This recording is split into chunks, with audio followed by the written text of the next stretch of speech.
안녕하세요. 나의 두 번째 교과서 미술 과목을 맡은 정우철입니다. 여러분 벌써 마지막 시간입니다. 너무 아쉬운데요. 그래서 마지막 시간은 저 나름대로 이렇게 꾸며봤습니다. 여러분의 삶에 미술 르네상스가 일어나길 바라면서 시작해보도록 하겠습니다. 자, 다빈치와 미켈란젤로 모습을 살짝 볼까요? 어떠세요? 그 전에는 사진을 많이 봤는데 아쉽게도 시대가 시대니만큼 이제 그림으로 접해야 됩니다.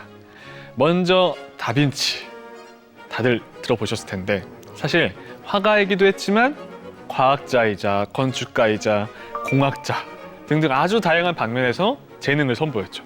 그래서 다중천재다라고도 합니다. 인류 지성의 정점이다. 모나리자, 최후의 만찬, 미술사에서 항상 먼저 언급되는 대표작이에요.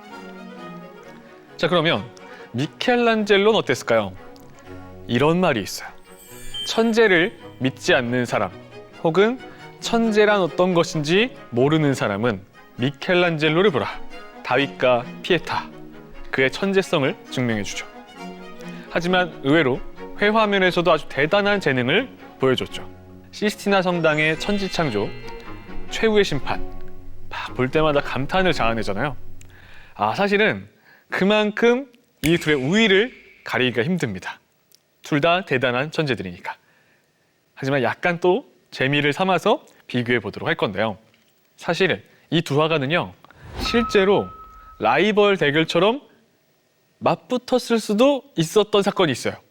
1504년 피렌체 시청인 베키오 궁전의 대회의실에는요, 당대 최고의 예술가들 다빈치와 미켈란젤로가 같은 장소에서 벽화 작업이 한창이었어요.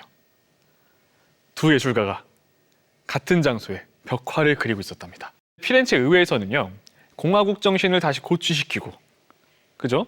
피렌체 역사를 공공장소에 예술품으로 남기는 작업을 기획합니다. 정신을 고취시키기 위해서. 그것도 가장 유명한 두 명의 예술가를 불러서요. 한쪽을 맡긴 겁니다. 자, 딱 봐도 어땠겠어요, 여러분? 세기의 대결이에요. 난리가 난 거죠. 관심이 쏟아집니다. 물론 당사자들은 엄청난 부담이었을 겁니다. 자, 그러면 그림을 한번 볼게요. 자, 먼저 오해하시면 안 돼요, 여러분. 지금 보고 있는 그림들은 전부 다른 화가가 모사한 작품이에요.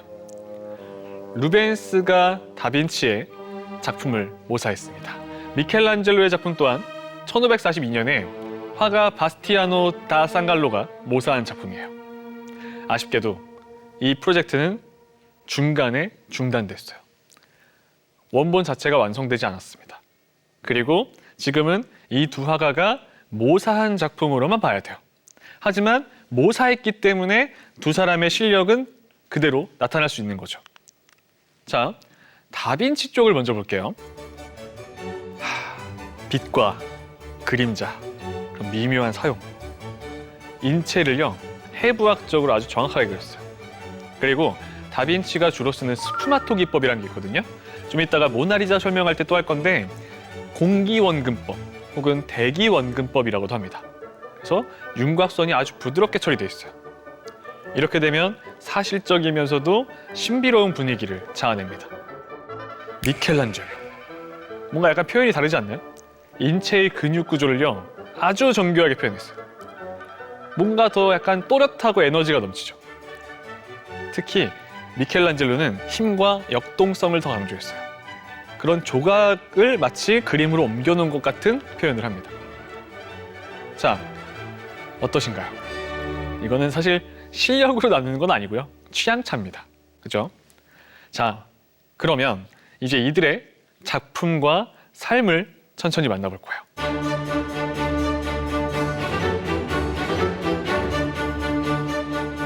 먼저 다빈치의 천재성을 만나볼게요. 앞에 그림은요, 다빈치의 첫 스승이라 불리는 베로키오의 모습이에요. 그리고 베로키오의 작품이에요. 당시 베로키오는요, 피렌체 예술계에서 굉장히 중요한 인물이었어요. 그의 공방에는요, 이미 많은 젊은 예술가들이 모여들고 있었습니다. 다빈치뿐만 아니고요, 페루지노, 기를란다용, 보티첼리 이런 르네상스 거장들이 다 베르키오의 지도 아래서 예술을 배우고 있었어요. 다빈치, 1452년 이탈리아 빈치라는 작은 마을에서 태어났습니다. 다 빈치는 빈치에서 온이란 뜻이에요. 그래서 레오나르도라고 부르기도 합니다. 사실 조금 안타까운 건요.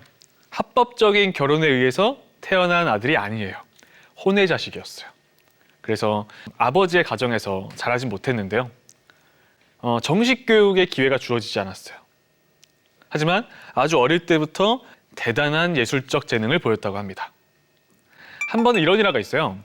어린 레오나르도 다빈치가 나무 방패에 그린, 장난삼아 그린 용을 보고서요.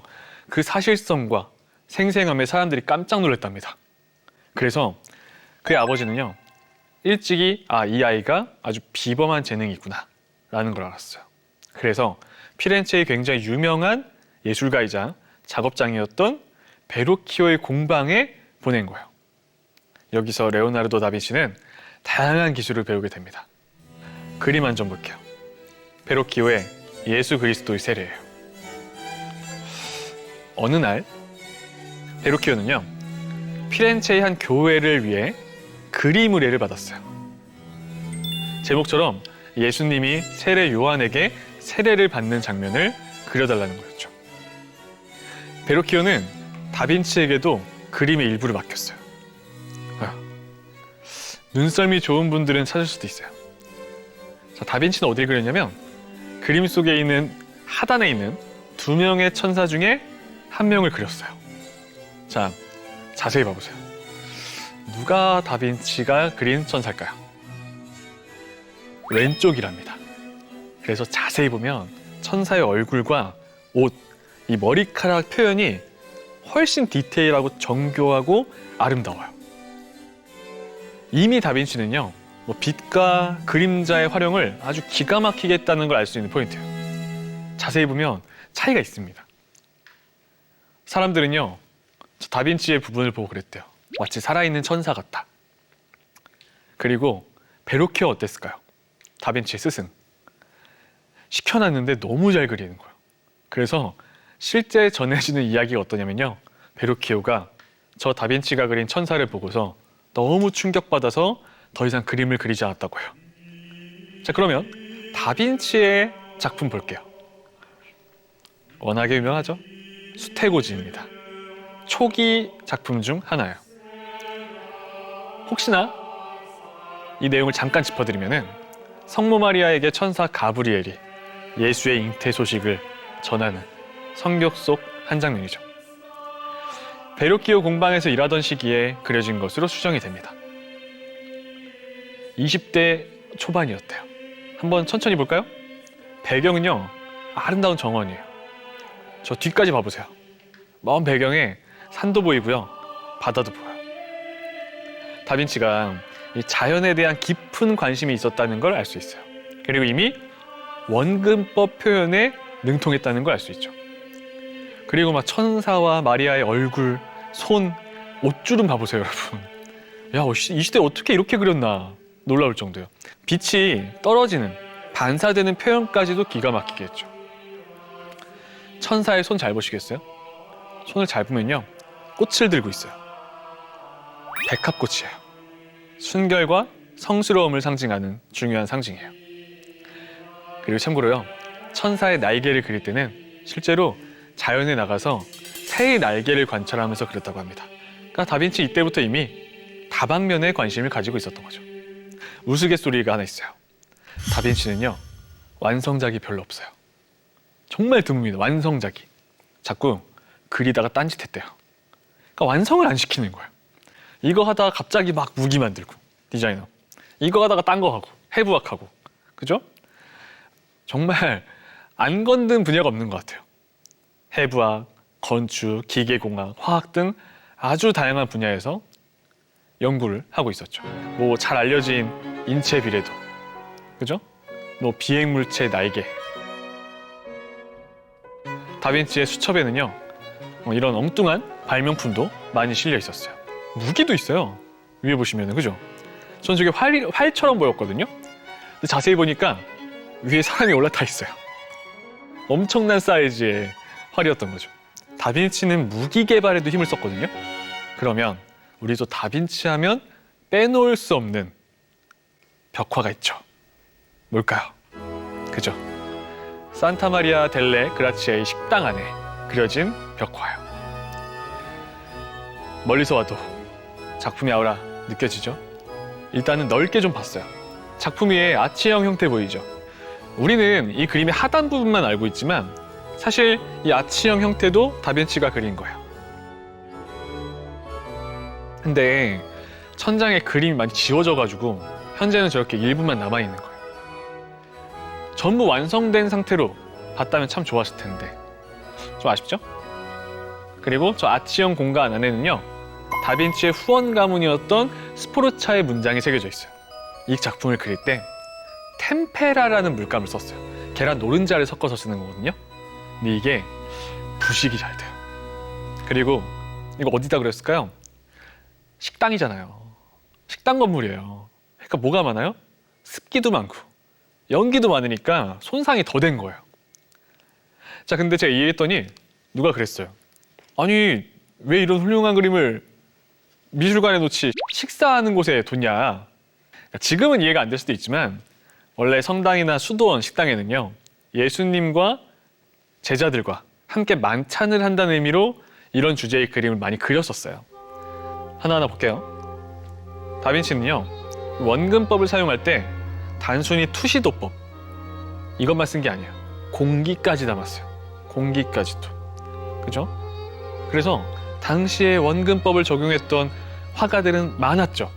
하지만 이 정도로 완성도 있게, 이 정도의 공간감을 담은 사람은 없었어요. 다빈치가 최초였습니다. 다들 아시겠지만 최후의 만찬, 예수님이 체포되기 전날 밤 제자들과 함께 했던 마지막 저녁 식사죠. 이 자리에서요, 예수님은 깜짝 놀랄 얘기를 합니다. 자신이 곧 죽게 될 건데 여기 앉아있는 제자들 중 한 명이 날 배신했다고 얘기한 거예요. 자, 한번 상황을 보세요. 막 그 술렁이고 있는 장내 분위기가 보이지 않으세요? 어떤 사람 막 뒤로 가고 놀래가지고 막 손가락질하고, 그죠? 한 사람 한 사람 쫙 보면은 약간 어느 정도 나이도 보여요. 디테일에서. 성격도 보이고. 12명의 인물 중 누가 배반한 제자일까요? 확대가 돼 있죠? 자세히 보면 한 손에 돈주머니를 쥐고 있어요. 예수님이 체포될 때 로마 병사들에게 미리 있는 곳을 알려줬죠. 이렇게 굵직한 대작 완성하면서요, 다빈치의 명성은요, 이탈리아는 물론 프랑스까지 뻗어나가요. 자, 그러면 다빈치가 그린 초상화 한 점 볼게요. 밀라노 공작 루도비코 스포르차의 연인이었던 체칠리아 갈레라니를 모델로 한 그림이에요. 특이하게도 여러분, 담비를 안고 있죠. 왜 담비를 안고 있을까요? 담비는 당시 귀족들 사이에서 어떤 순결? 고귀함을 상징했고요. 저 얼굴과 손, 담비 털 보세요. 털 표현까지. 일부러 배경은요, 매우 단순하게 처리한 거예요. 초상화, 이 주인공에게 시선을 확 집중시키기 위한 의도죠. 이 작품은 르네상스 시기의 대표작이라 불릴만 합니다. 그죠? 그런데 사실은 이 다음에 만날 그림에 비하면 비교가 안 됩니다. 조금 딱딱해 보여요. 무슨 그림이 나올지 대충 예상하셨나요? 바로 다빈치의 대표작 모나리자예요. 저는 그렇게 생각해요. 전 세계에서 제일 유명한 작품이다. 좀 1등이 이건 것 같아요. 그러면 우리 여기서는 뭐 다빈치의 실력을 앞에서 계속 봤으니까 좀 우리 흥미로운 얘기를 좀 해봐요. 흥미로운 얘기. 지금은 유명해졌지만 도난당한 적이 있죠. 1911년 루브르 박물관에서 모나리자가 사라졌어요. 이탈리아 출신의 빈센초 페루자가 범인이었어요. 잡혔는데 뭐라 그래요? 뻔뻔하게 얘기했죠. 이 왜 프랑스에 있냐? 이탈리아의 문화유산인데. 그래서 갖다 놓으려 그랬답니다. 그러다 어떻게 잡혔을까요? 작품을 자기 아파트에 숨겨갔다가 훔쳐가고 2년 뒤에 이탈리아에서 그림을 팔려다가 잡혔어요. 그러면서 이 모나리자는 더 세계적으로 유명해진 거예요. 빈센조 페루자가 훔칠 때 그랬죠. 이탈리아에 있어야지 왜 이게 프랑스에 있냐. 그 생각 해보셨어요? 왜 모나리자는 프랑스에 있을까요? 다빈치는요, 1516년에 프랑스 국왕 프랑스와 1세의 초청을 받아서 프랑스로 이주했습니다. 이 과정에서 몇몇 작품을 가져간 거예요. 그 중에 하나가 뭐예요? 모나리자죠. 그리고 삶의 마지막 순간까지도 계속 가지고 있었던 거예요. 그리고 1519년에 다빈치가 프랑스에서 세상을 떠납니다. 그때 이 모나리자는 프랑스와 1세에게 넘어간 거예요. 그리고 프랑스와 1세는 이 작품을 자신의 컬렉션에 포함시켰고요. 이후 여러 프랑스 왕들의 소유로 이어지다가 결국 루브르 박물관에 전시되게 된 거예요. 그래서 프랑스에 있는 거죠. 저 여성이 대체 누구냐? 여러 설이 있죠. 설이 되게 많아요. 그림 속 여성이 피렌체의 상인 프란체스코 델 조콘다의 아내 리자 게라르디니라는 거예요.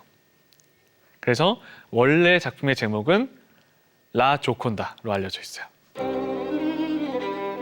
아마 아까 얘기했던 공기원근법, 대기원근법, 스푸마토 기법을 가장 잘 사용한 작품이 아닐까 생각이 들어요. 그래서 보시면은 경계선이 없잖아요. 윤곽선이. 그러다 보니까 여러 각도에서 봐도 자꾸 날 보는 것 같고 미소도 은은해 보이고 하는 거예요. 이렇게 다빈치는요, 모나리자로 자신의 예술의 정점을 찍고 세상을 떠나게 됐어요. 흥미로운 그림 한 점 볼까요? 19세기 화가 앵그르가 그린 다빈치의 죽음이에요. 사실은 역사적인 사실보다는 전설에 가깝지만 프랑스와 1세가 다빈치의 마지막 순간에 그의 곁을 지키고 있었다는 아주 낭만적인 이야기를 시각화한 겁니다. 한번 그림 보세요. 다빈치는 침대에 누워있고요. 프랑스와 1세가 그의 머리맡에서 애도하는 장면이 그려져 있죠. 다빈치가 이 위대한 예술가로서 프랑스에서 존경받으며 생을 마감했다는 상징적인 의미예요. 그의 죽음은 우리 모두에게 큰 슬픔입니다. 그와 같은 사람이 세상에 또다시 존재할 수 없기 때문입니다. 프랑스 국왕, 프랑스와 1세가 다빈치의 죽음에 대해서 했다는 말로 전해지고 있어요. 현재까지도 이뤄지고 있는 두 화가의 또 다른 대결 한번 볼게요.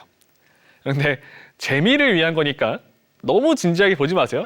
가격이에요. 다빈치의 살바토르 문디란 작품이요. 현재까지도 전 세계 최고가입니다. 현재까지 거래된 작품 다 포함해서 무려 4억 5천만 달러. 한화로 얼마일 것 같으세요? 약 6,400억짜리예요. 빈살만이 샀어요. 미켈란젤로는요, 몇 해 전에 스케치가 경매로 나왔어요. 스케치. 그러니까 비교는 안 되죠. 근데 어느 정도 이제 상상해 볼 수 있는 거죠. 스케치가 한화로 약 307억에 낙찰됐어요. 그러면 미켈란젤로 생전에 자신을 조각가라고 항상 얘기했어요.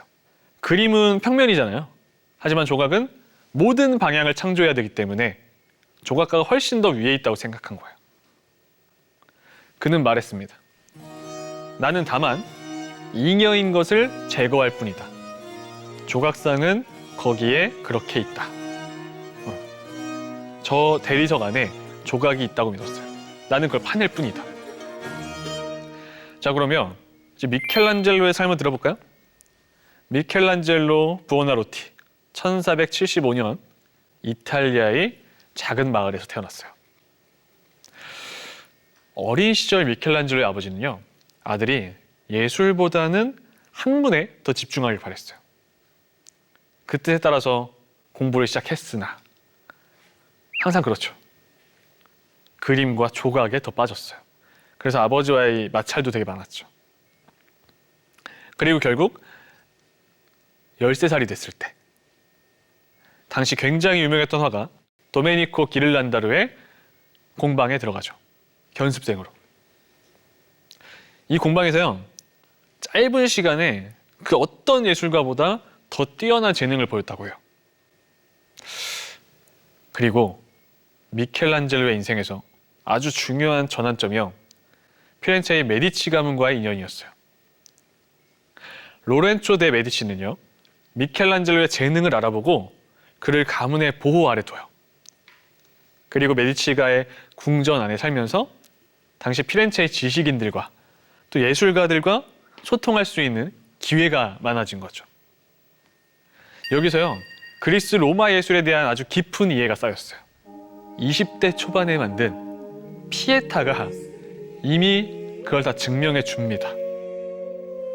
아니, 아까 전에 다빈치의 초기 작품도 놀라웠는데 20대 초반에 만든 조각, 이거는 뭐 진짜 말이 필요 없죠.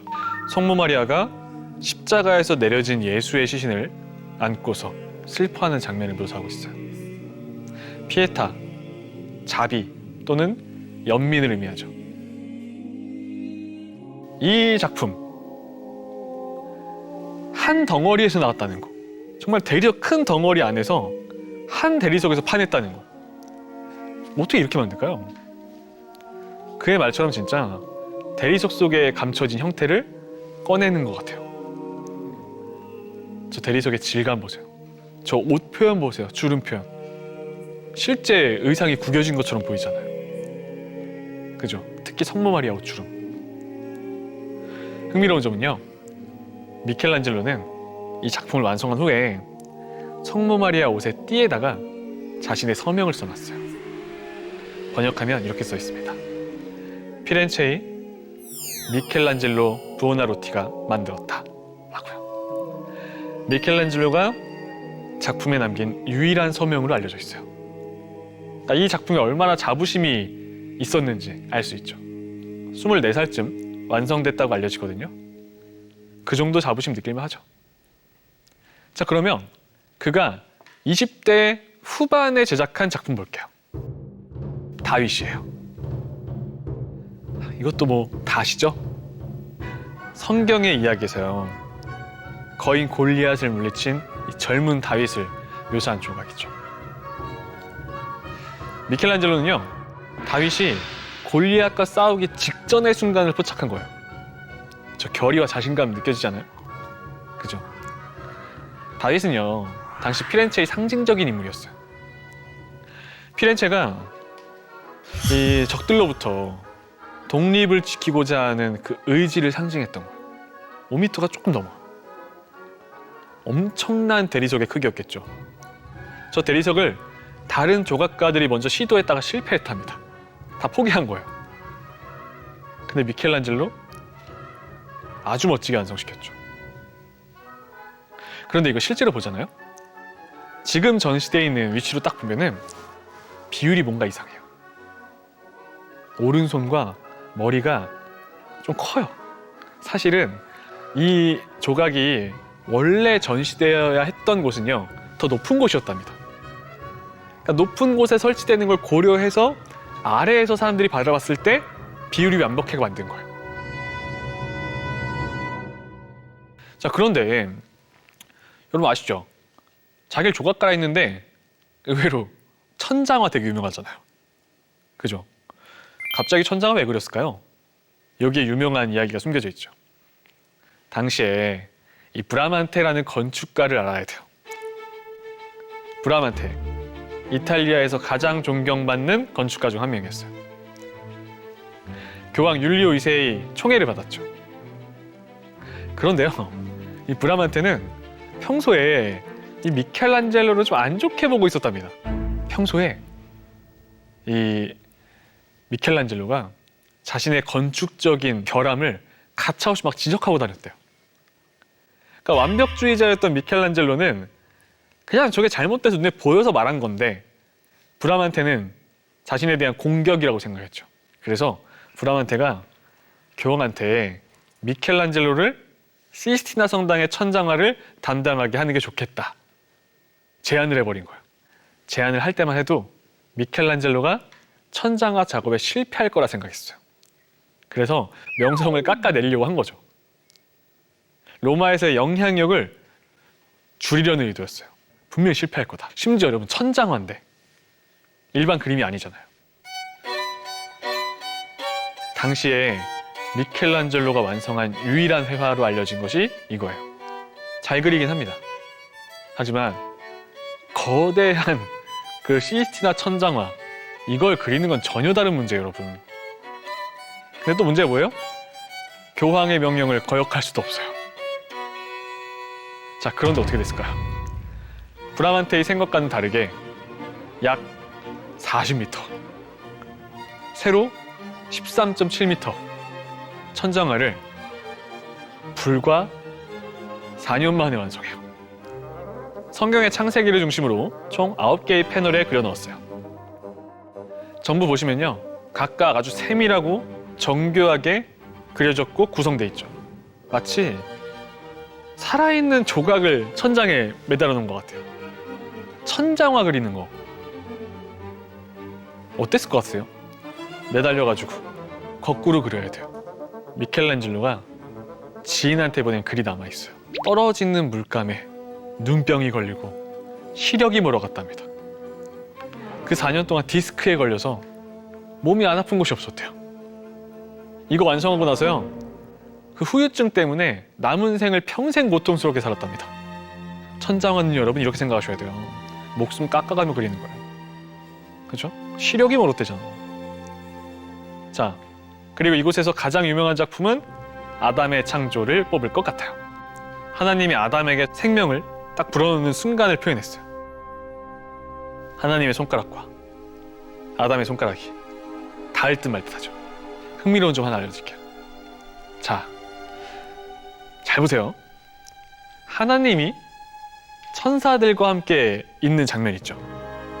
우측에 하나님과 그를 둘러싸고 있는 천사들이요, 그리고 감싸고 있는 배경이 사실은 인간의 뇌를 닮았다는 해석이 있어요. 그렇게 보이세요? 근데 또 듣고 보니까 그렇게 보여요. 뇌 단면처럼 보이기도 하거든요. 근데 이게 그냥 넘어갈 수는 없는 얘기인 게, 미켈란젤로는요, 해부학도 했었고 신경학적 구조를 아주 예술적으로 표현했던 사람이에요.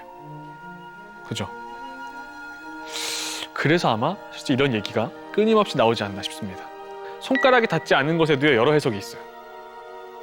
하나님이 아담에게 생명을 부여하는 그 순간의 긴장감을 표현하기 위해서다 라는 말도 있고, 또 다른 해석은 인간과 신 사이의 근본적인 차이를 상징하는 거다 라는 얘기도 있어요.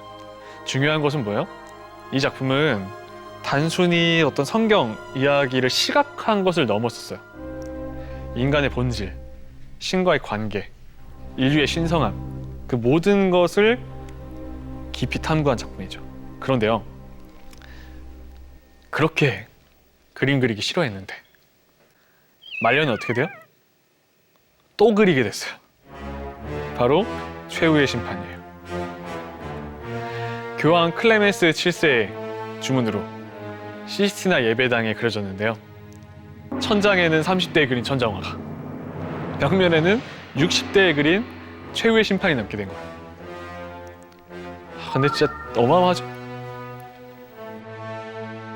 신약 성경의 묵시록에 묘사된 최후의 심판 장면, 그걸 시각화한 거죠. 인간의 영혼이 마지막 심판을 받고요, 천국으로 인도되거나 지옥으로 떨어지는 장면을 그렸어요. 중심을 보세요. 심판자로서의 예수 그리스도가 묘사되어 있죠. 예수는요, 엄숙한 자세로 오른손을 들어 올리고 왼손 낮게 내려져 있어요. 이 동작은 뭐예요? 구원과 심판을 상징한다고 합니다. 또 예수의 표정과 자세는요, 권위와 결단력을 나타내죠. 예수 주위를 보세요.